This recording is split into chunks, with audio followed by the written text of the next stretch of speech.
Hi guys, it's Medusa and I'm back for a movie review. Today I'm going to be reviewing 2019's Glass. Currently I'm on the beach and it may seem like a strange place to do a movie review, but I've just got so many thoughts on this, and also it's a beautiful day, so why not. So David Dunn is in this one as well, and as is Elijah Price and of course the Horde. And so it's all these three characters over the trilogy, and it's all them coming together for the kind of epic conclusion.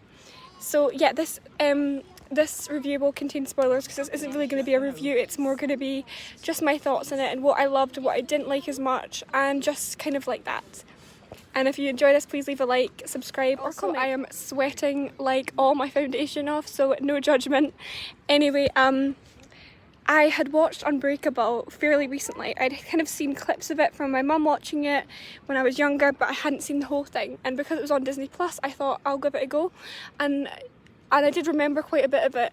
And it's the most realistic superhero movie I've ever seen, and I thoroughly enjoyed it. It was very much more thriller and psychological, and I really enjoyed it, and all the characters were great. I think it is a fantastic movie. Now I have to admit, I didn't actually see Split because I saw a spoiler for it and I kind of wrote it off, and I was like, okay, well I kind of know what happens now, and I got the gist of it.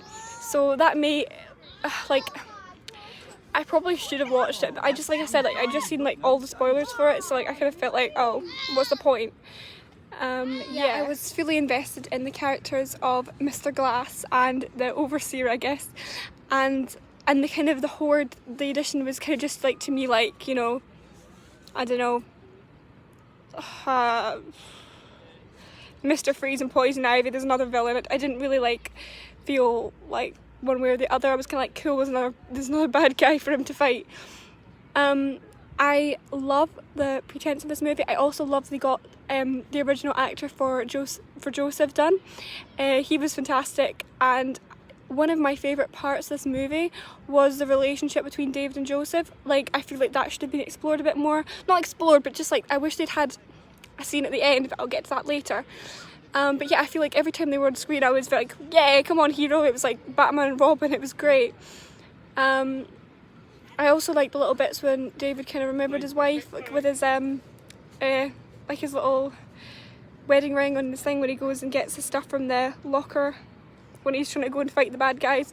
I really liked that. That was nice. It was a nice touch. There was so many things that I really enjoyed about this movie. Also, so after David and the Horde get arrested by Dr. Staple and her goons, I was like, she was gaslighting me too, because I was watching it, and when the doctor psychiatrist lady, she was like, oh yeah, there's no such thing as superheroes, these all things can be explained. I was like, crap, she's right. And I was literally starting to doubt I was starting to think, oh my god, is this real? Are they actually not supervillains? And it is just that they just believe they are because they have, really powerful skills or whatever. And even though I knew it wasn't true, I was getting gaslit. So I didn't blame any of them for questioning, because I was like, really? And I'd seen it in 4K. But yeah, I just want to slap her because, towards the end, obviously, we all know. Anyway, I always, Elijah and his mum is always very interesting because she's always very supportive of her son. She may be like, I don't like what you did, but I do like you. And it is pretty wow. And so yeah, their scenes are always very interesting. I love Anya Taylor-Joy, but I just because I haven't seen Split, I just didn't get her. But yeah, the Horde and Mr. Glass were the perfect villain squad to try and battle David Dunn, and it was really fascinating. I did actually really the Horde was quite scary as well, and and I feel like it was such a brilliant dynamic between the three of them. And yeah, it was pretty awesome. And then on the other side you have almost the sidekicks. So you have David, the hero's son, Joseph. You have Mrs. Price, Elijah's, the villains, the mastermind's sympathetic mother. And then you have, you know, Casey, the, you know, I don't know, the victim that has empathy, I guess. So obviously Mr. Glass has a supervillain plan, and before obviously the twist at the end, I was really impressed with the plan. Like before a surgery, like wouldn't they have checked the equipment and stuff? But I don't know, to be fair, they are like a super villain, evil, you know, secret society, so maybe they're up to date, not as up to date on medical procedure as one would hope. But yeah, I really, again, you know, Mr. Glass and the Horde teaming up was fantastic. It was so entertaining, and it was, I just love the fact that Elijah was like forming this storyline where this is what you're gonna do, this is how you can, you know, you need to escape, otherwise we're going to destroy the world, sort of thing. And it was so fascinating, and it was just so Batman and Joker sort of thing, you know. It was very comic book, but it was like, it made sense, it wasn't goofy. So towards the end, obviously they all escape, and I was like relieved. I was like, okay, that's fine, they are super, okay. I think I was even more relieved than David Dunn was, that he could actually, like, he was actually super strong, because I was like, oh thank God, I was starting to doubt my own sanity there. But yeah, I love this scene. I thought it was fantastic, with the Horde like just basically like being literally like an animal, just like the beast coming out and just absolutely wrecking all those cars and those people and stuff. And then you know, and Elijah just like wheeling about in his wheelchair, pretty chilled. I love the fact that Joseph came out, because obviously all the connections for humanity, you know, the mum, you know, Mr. Glass's mum, you know, Casey, the victim of the Horde, and the one that got away of the Horde, and then obviously the son of the superhero, and they all came out. And I love the fact that Joseph went and said like, look, just stay away from my dad, sort of thing. It was very sweet, very heroic. And then he reveals that Mr. Glass created that supervillain too. So, and he was saying, I create superheroes, but yeah. And it was revealed that the train crash that Mr. Glass was using to try and find David was the actual train crash that Kevin's dad died in. So it was, you know, really fun, really clever, and he basically obviously he fatally injures him. And yeah, it's really interesting. And I was just so, like, when Joseph was like, listen, this is like, think about it, it's superheroes, you know, the origin story of the villain, you know. And I was like, go on Joseph, go on. Oop, my AirPods. my AirPods are standing now.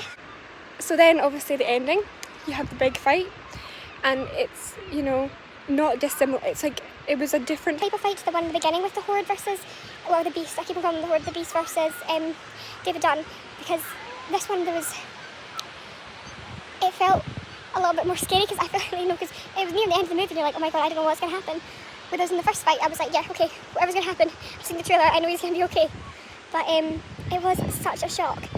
Like it was such a shock that it was when he gets in the water tank, he manages to escape, and you know, when the beast is trying to kill him, and then only then that cow doctor Staple gets her goon to take away Joseph, take away all the, you know, people,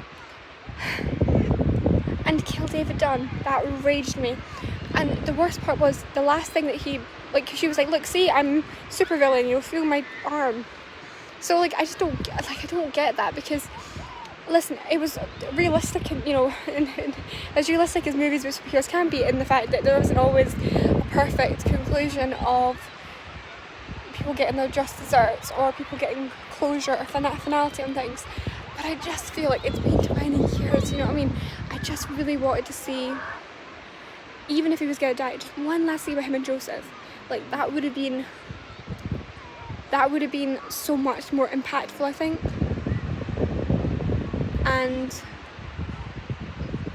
And yeah, so that's my only real big complaint. It was more like David's arc, which I feel like wasn't complete. But and I would have liked to see more of him in it. I feel like this movie, whilst it was you know, 2 hours and 10 minutes or something. It felt too short.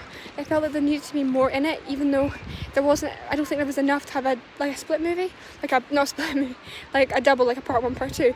But I feel like, I don't know, I just felt like they needed like an extra 40 minutes in this.